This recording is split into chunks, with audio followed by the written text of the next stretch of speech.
Amém, queridos. A gente continua falando um pouco mais sobre profundidade. Você deve ter visto nas mídias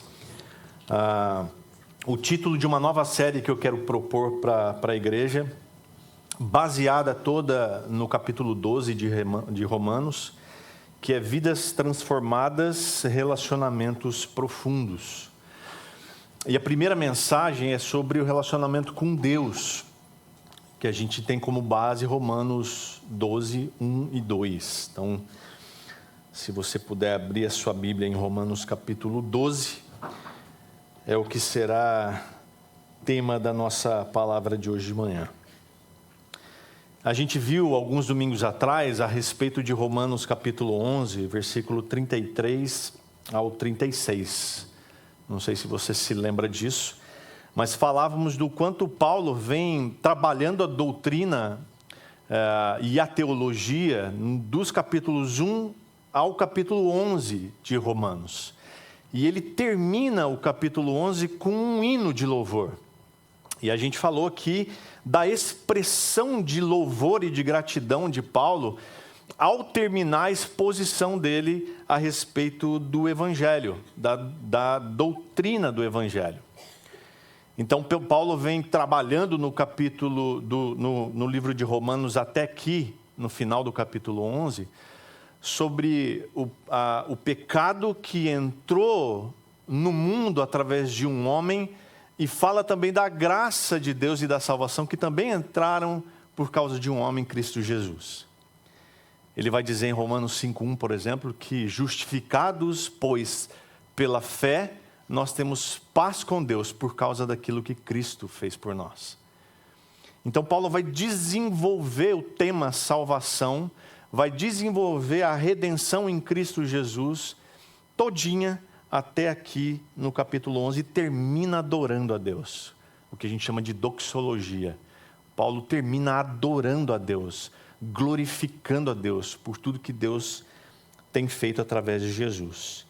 E a partir do capítulo 12, Paulo vai trabalhar a prática. Bom, diante de tudo isso que a gente viu, diante de tudo isso que a gente ouviu a respeito de Deus até o capítulo 11, o que a gente faz com isso? É mais ou menos o que acontece com a gente aqui todo domingo.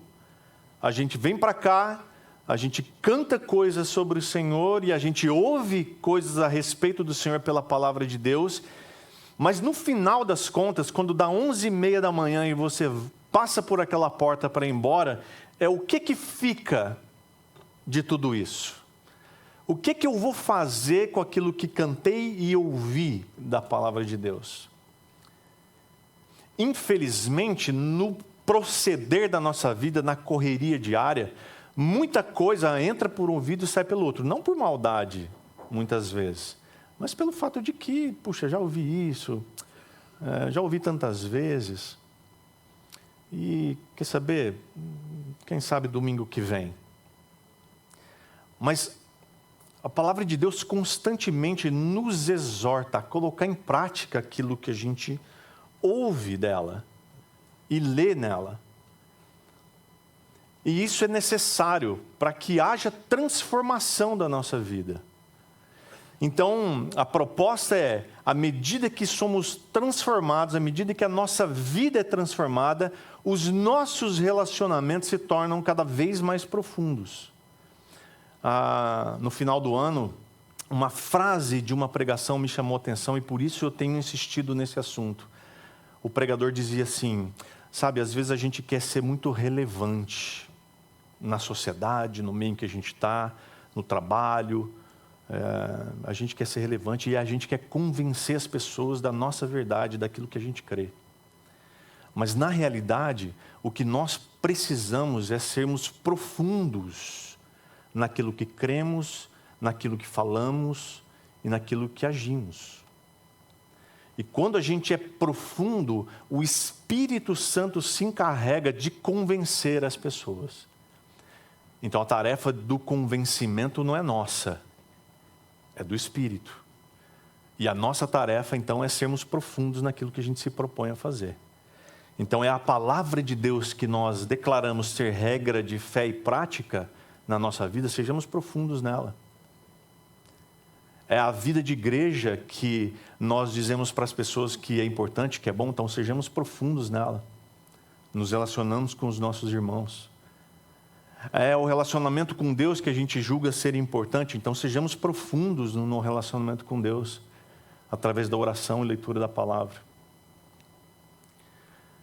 É a relação com os nossos irmãos que a gente julga ser importante para que as pessoas tenham e possam viver de uma vida diferente. Então, sejamos profundos na relação com os nossos irmãos. É na forma como a gente trata quem nos odeia, que a gente julga ser importante para que as pessoas olhem e falem, puxa, que povo diferente. Então, sejamos profundos no relacionamento com os nossos inimigos. Com aqueles que não querem te ver nem pintado de ouro. Sejamos profundos também na relação com os nossos inimigos. E Romanos 12 fala de tudo isso.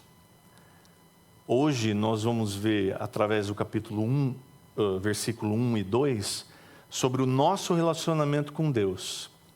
Depois nós vamos ver sobre o nosso relacionamento com a gente mesmo, o nosso relacionamento com os nossos irmãos, e depois o nosso relacionamento com os nossos inimigos. Então não faltem na última. O relacionamento com os nossos inimigos pode não ser uma coisa assim tão atraente, que não gere muito engajamento, é a palavra do momento, né? Mas é importante, meus irmãos, porque ela é bíblica.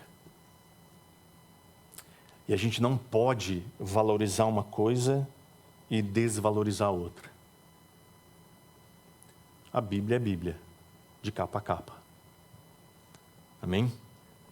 Então, meus irmãos, essa é a introdução a respeito do capítulo 11. E agora, a partir do 12, então, nós vamos ter uma aula de práticas cristãs, na vida cristã, que Paulo nos oferece, então, a partir aqui do capítulo 12. Primeira coisa que a gente aprende é que a gente precisa aprofundar os nossos relacionamentos, principalmente com Deus, e de que forma a adoração e a mudança na essência, na nossa essência, vai nos ajudar nesse relacionamento com Ele. Então, a gente vai ver isso à luz desses versículos 1 e 2 que eu quero ler com você agora. Romanos 12, 1 e 2 diz assim: Portanto, irmãos, pelas misericórdias de Deus, peço que ofereçam o seu corpo como sacrifício vivo, santo e agradável a Deus. Este é o culto racional de vocês. E não vivam conforme os padrões deste mundo, mas deixem que Deus os transforme pela renovação da mente, para que possam experimentar qual é a boa, agradável e perfeita vontade de Deus. Vamos orar? Deus, obrigado, Senhor, pela leitura da Tua palavra. Pedimos agora que o Senhor fale conosco, Pai. Em nome de Jesus. Nos ensina, Senhor, como sermos profundos no nosso relacionamento contigo. De modo que isso possa evidenciar o quão nossa vida está transformada por causa da Tua graça. Em nome de Jesus. Amém. Então, a primeira coisa que a gente precisa é apresentar o nosso corpo como sacrifício vivo. Então, Paulo faz aqui essa virada, né, da doutrina para a prática. Ao final da sua exposição sobre doutrina, ele tem esse momento de louvor a Deus, de adoração a Deus. E agora ele parte para essas instruções sobre essa nova vida, que eu e você temos a partir do momento em que Cristo entra em nossa vida e transforma a nossa vida. Já que o próprio Paulo diz que a partir deste momento já não sou eu quem vivo, mas Cristo vive em mim. Então é uma vida transformada, essa nova vida. Uma vida que é vivida em Cristo e através dele e por ele. Então essas instruções para a nova vida, portanto uma vida transformada, que todo crente deve ter, inclusive eu e você. às vezes a gente fala, né? Todo crente precisa ser assim. Aí a gente fala, é mesmo, aquele crente lá eu conheço, precisaria ouvir isso, tinha que estar aqui junto. Mas isso é para você e para mim. Porque afinal de contas é você que está aqui. Ou você que está aí, assistindo, né? E ele começa, portanto, irmãos. E esse portanto confirma essa mudança da doutrina, da obra de salvação de Cristo. E agora ele entra nessa parte de prática dos seus ensinos. É como se a gente estivesse ouvindo Paulo dizer o seguinte. Falou, então, meus irmãos, por essa razão, já que eu disse todas essas coisas, consequentemente, meus irmãos, sendo assim, meus irmãos, e aí vem as instruções. Então, Paulo está chamando a sua atenção aqui, para dizer, olha, já que você entendeu o que o Evangelho fez na sua vida, já que o Evangelho alcançou o seu coração e te transformou de uma criatura de Deus, pecadora, caída, num filho salvo por Cristo Jesus, redimido dos seus pecados, lavado pelo sangue do Cordeiro, já que tudo isso aconteceu na sua vida, então presta atenção, transforma isso em prática agora. E eu vou dizer como. E aí ele começa a trazer as instruções para nós. E ele começa com um apelo, ele diz, pelas misericórdias de Deus eu peço. Veja que Paulo não está dando uma ordem aqui, ele está fazendo um apelo. Mas não é qualquer apelo. É um apelo pelas misericórdias de Deus. Pela grande e infinita misericórdia de Deus que vem sobre nós todos os dias da nossa vida. Sabe por que você está aqui agora me ouvindo? Porque as misericórdias de Deus se renovaram essa manhã e você abriu seus olhos. Tomou o seu café e pôde estar aqui. Entrou no seu carro e veio em segurança até aqui. Foi pelas misericórdias de Deus. Não foi porque você é um bom motorista, nem porque você teve uma boa noite de sono, ou nem teve noite de sono, mas foi por causa das misericórdias de Deus. Então é por essas misericórdias de Deus que Paulo pede. Ele diz, eu peço.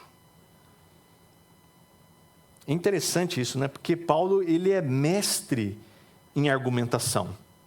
Mas aqui ele vem rogar. Em algumas versões está dizendo aí, né? Eu rogo-vos ou suplico-vos, né? Paulo, ele é mestre em argumentação. Mas veja que aqui ele está fazendo esse apelo, rogando, suplicando, pedindo. Essa palavra tem a ver com chamar para o lado. É uma exortação. Exortação não é bronca. É como se Paulo tivesse assim, então, meus irmãos, já que vocês entenderam o Evangelho, eu te chamo aqui, senta aqui do meu lado. Puxa uma cadeira, senta aqui. Quero conversar com você algo sobre uma coisa muito importante na sua vida. Que vai fazer diferença na sua vida. Algo que vai ser muito, muito importante nessa vida transformada que você agora tem. Nessa nova vida. Então Paulo está chamando para o lado. A exortação é isso. A exortação você não é da bronca. É você chamar do lado e falar assim, meu irmão, minha irmã, deixa eu te dizer uma coisa, com muito amor. E aí você traz as instruções. Então Paulo, ele não pede, ele não roga, ele não suplica para que nós atendamos ao chamado, à exortação dele. Mas sim que nós atendamos pela misericórdia de Deus. A verdade é que nós devemos atender esse apelo porque nós já temos essa misericórdia. Porque essa misericórdia já nos alcançou. Não porque se a gente atender, a gente vai alcançar a misericórdia. Deixa eu pedir uma coisa para vocês aqui, pelas misericórdias do Senhor. Você fala, opa, agora se eu atender, eu vou ter misericórdia. Não.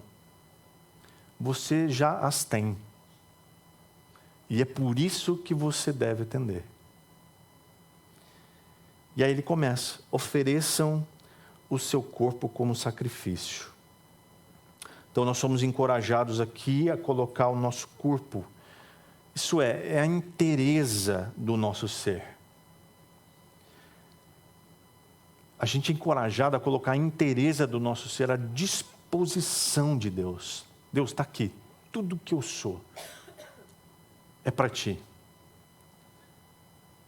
Antes o sacrifício era de animais, mas agora Paulo está nos encorajando a entregar o próprio corpo. Não precisa queimar, é vivo. Ele diz, é um sacrifício vivo. Não é um sacrifício de morte. É a morte do nosso eu. Esse sim precisa morrer, a cada dia. E esse é danado. É difícil de morrer. De vez em quando ele surge lá, vivinho, cheio de saúde.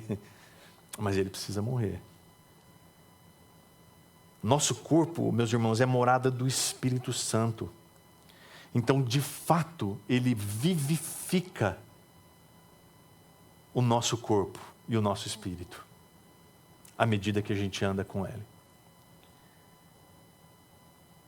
Mas o eu tem que morrer. Porque Cristo precisa viver em nós. Ele também diz que o sacrifício é santo. Então nós glorificamos a Deus quando o nosso corpo contempla o que é santo. Quando os nossos ouvidos se deleitam no que é puro. Quando as nossas mãos praticam o que é reto. E os nossos pés caminham pela vereda da justiça.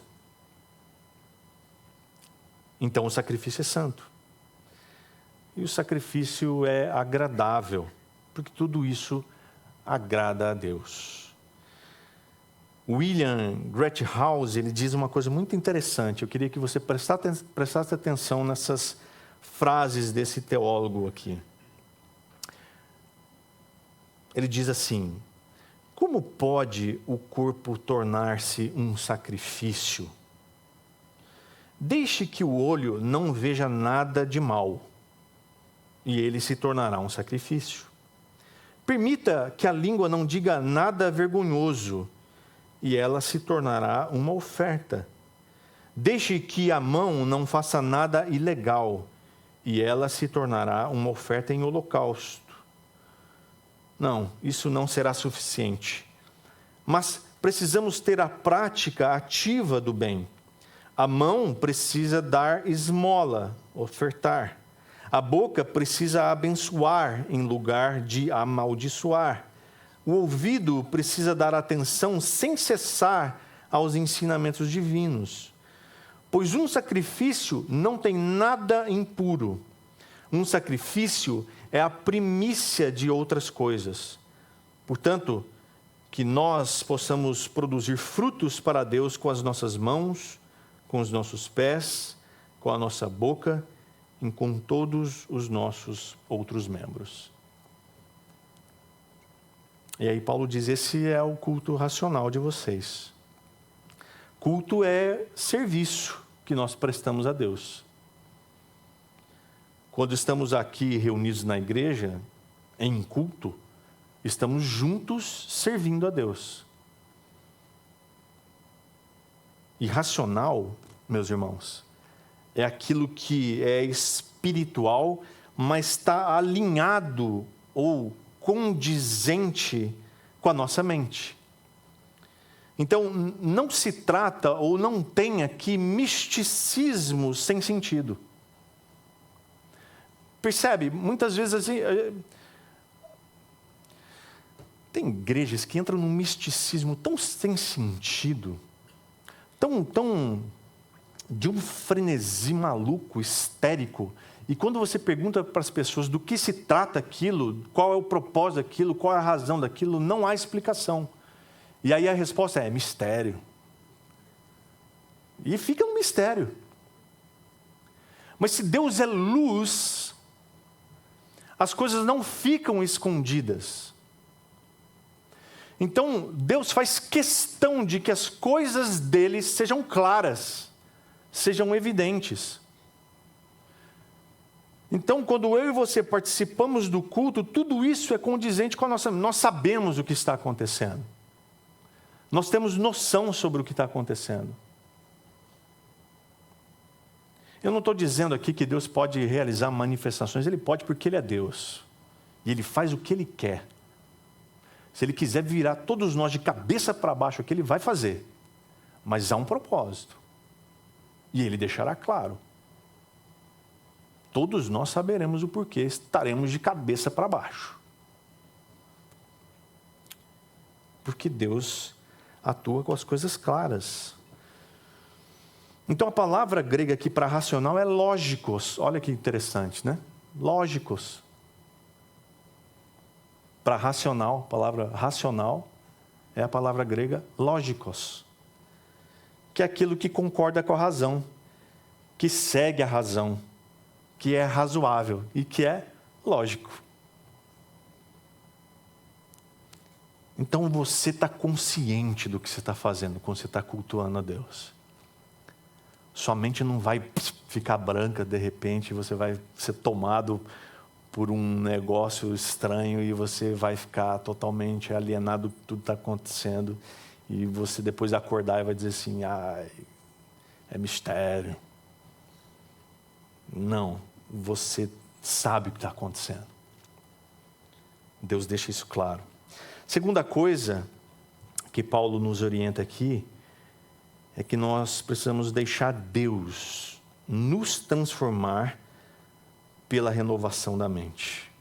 Então o verso 2 vai agora nos desafiar a não nos conformar com os padrões do mundo. O que é um tremendo desafio.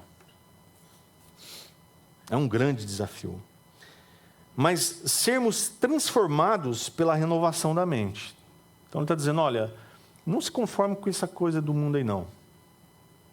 Ao contrário disso, sejam transformados pela renovação da mente. Então isso certamente vai implicar em mim e você muita mudança. Mas uma mudança fundamental de pensamento, de atitude, sobre o mundo que nos cerca. Então, em vez de adotar os valores e as perspectivas do mundo, nós devemos buscar a mente de Cristo. Afinal de contas, o próprio Paulo diz lá em 1 Coríntios capítulo 2, versículo 16, que é a conclusão daquele texto conhecido lá que a gente sempre cita, né? Nem olhos ouviram, nem ouvidos... Como é que é? Nem olhos ouviram, não, né? Nem olhos viram, nem ouvidos ouviram, nem jamais penetrou em coração humano o que Deus tem preparado para vocês. O que é, gente? A gente fica... É lindo isso. Nem olhos viram, nem ouvidos ouviram o que Deus tem preparado para nós. Eu queria tanto saber. Mas o versículo 10 fala que o Espírito de Deus investiga nas profundezas de Deus e revela ao nosso espírito. Está aí. Está acessível. E aí no final, no versículo 16, ele vai dizer, nós temos a mente de Cristo. Olha que maravilha. Então tudo aquilo que nem olhos viram, nem ouvidos ouviram, nem jamais penetrou em coração humano, está acessível pela ação do Espírito, pela revelação que temos na nossa mão, pela palavra de Deus. Então a gente vai poder experimentar coisas extraordinárias de Deus, que estão disponíveis para qualquer um que tenha um relacionamento profundo com Ele. Aí ele diz assim, não vivam então conforme os padrões deste mundo. Então nós vamos ver aqui no verso 2, duas palavras importantes, conformação e transformação. Então o mundo tem uma forma, e essa forma do mundo ela é bastante elástica, flexível, parece aquelas formas de silicone que existem hoje, né? Só que a forma de silicone tem uma forma mesmo, né? A do mundo não, ela é de acordo com a ocasião. Se você quiser fazer um brownie com a forma do mundo, talvez ele saia com uma forma de... sei lá o quê. de suspiro. Porque a forma do mundo, ela se adapta. Ela é relativa. Ela vai dar a forma conforme a situação. É a forma do relativismo. Tudo é aceitável. Depende só da sua perspectiva. Depende do seu ponto de vista. E nós somos exortados aqui a não viver conforme, adotando a forma deste mundo.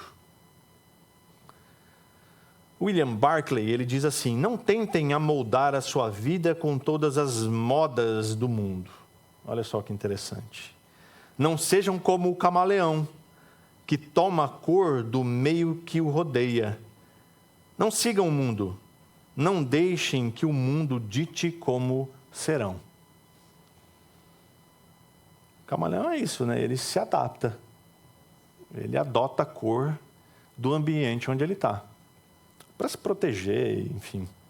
E às vezes tem muito crente querendo se proteger, adotando formas. Ou formas. Ficando colorido de vez em quando. Cuidado com isso.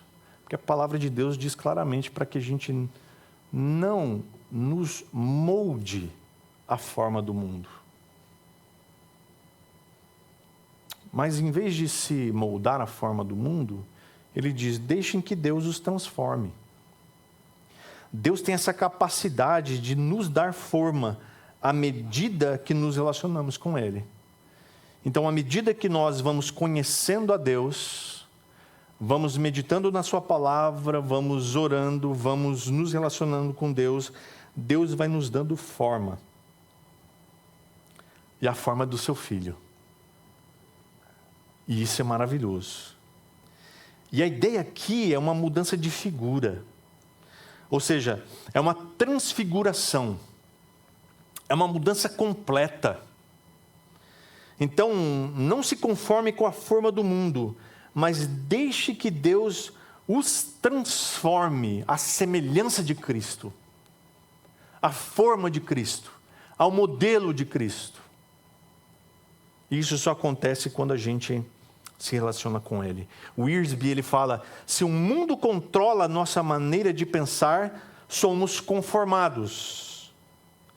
Mas se Deus controla a nossa maneira de pensar, somos transformados. Mas como ocorre essa transfiguração, afinal? 2 Coríntios 3,18 diz assim para mim e para você: e todos nós, com o rosto descoberto, contemplando a glória do Senhor, somos transformados de glória em glória, na sua própria imagem, como pelo Senhor, que é o Espírito. Ele vai operando em nós essa transformação. Glória a Deus por isso. Não é pelo seu esforço. Não é como você se dedica, mas é ao que você se dedica. Não é como você se dedica a Deus, à oração, à leitura da palavra, mas é como você, diante de Deus, e por Ele faz isso. Por amor a Ele. Por querer conhecê-lo mais. Por querer se relacionar com Ele mais. E Ele faz isso pela renovação da mente. Então, toda transformação ocorre na nossa mente. A palavra para renovação é quando há uma restauração. Uma renovação é sempre para melhor. Então, uma renovação da mente sempre vai melhorar você.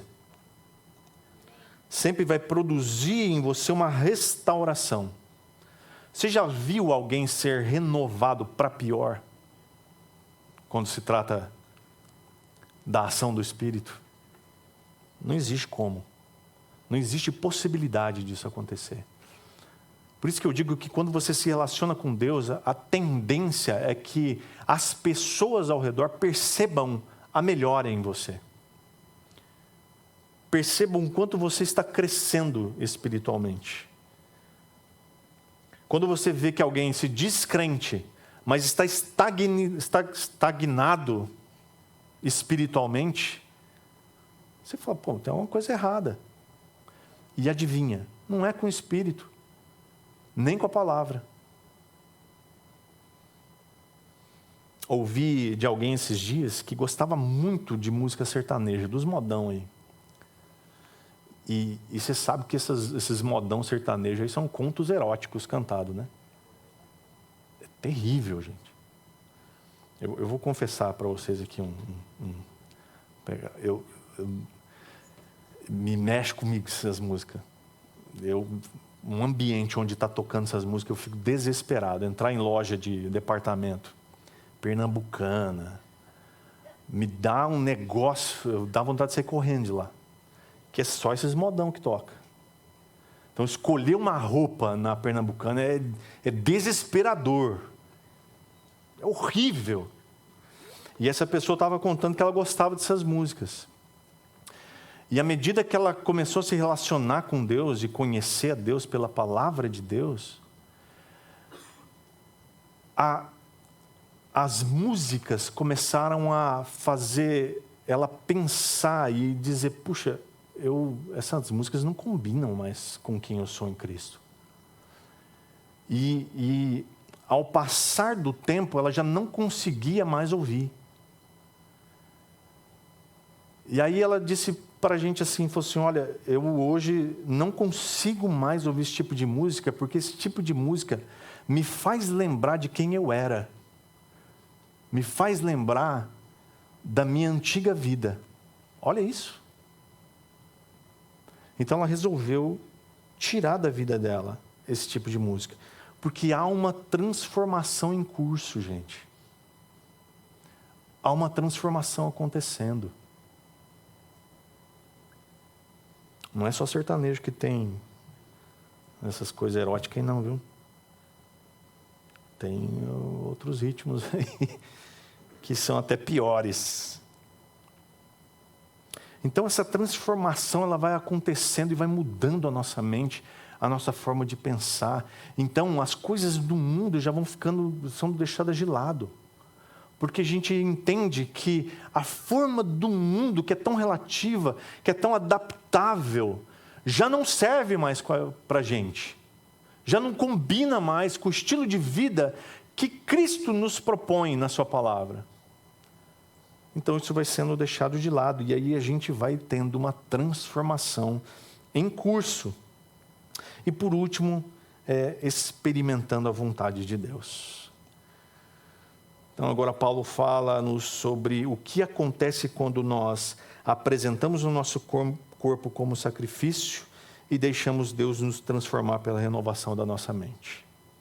O resultado é experimentarmos a vontade dele. Então ele diz, tudo isso é para que possam experimentar qual é a boa, agradável e perfeita vontade de Deus. Nós só podemos conhecer essa vontade de Deus pela dedicação total a Ele, pela devoção a Ele. Do jeito que esses 2 versos nos mostram, do jeito que esses 2 versos nos encorajam. Então, alguns obedecem a Deus porque sabem que isso é bom para eles. Eu obedeço porque eu sei que isso vai ser bom para mim. Outros fazem porque acham a vontade do Senhor agradável. Eu vou obedecer porque eu acho que a vontade de Deus é agradável, então eu quero mais viver essa coisa toda que Deus me oferece. Mas a devoção mais profunda é daqueles que amam a vontade de Deus e a acham perfeita. Essa é a devoção mais profunda. Você ama a vontade de Deus, porque ela é perfeita. Então você ama estar diante da palavra de Deus e saber qual é a vontade de Deus para você, porque ela é perfeita. Mesmo que ela vá contra aquilo que você deseja, mesmo que ela vá contra os seus anseios, mas ela é perfeita. E se ela é perfeita, ela é melhor. do que aquilo que eu quero. Então eu amo. Isso é uma devoção profunda. Isso nos leva a ter um relacionamento profundo com Deus. Então o nosso relacionamento com Deus passa a ser cada vez mais profundo, meus irmãos, à medida que nós somos transformados por Ele. E isso só é possível se nós nos submetermos ao senhorio de Cristo. O Wiersbe diz que o verdadeiro viver e serviço cristãos iniciam-se com a dedicação pessoal ao Senhor. Vou repetir.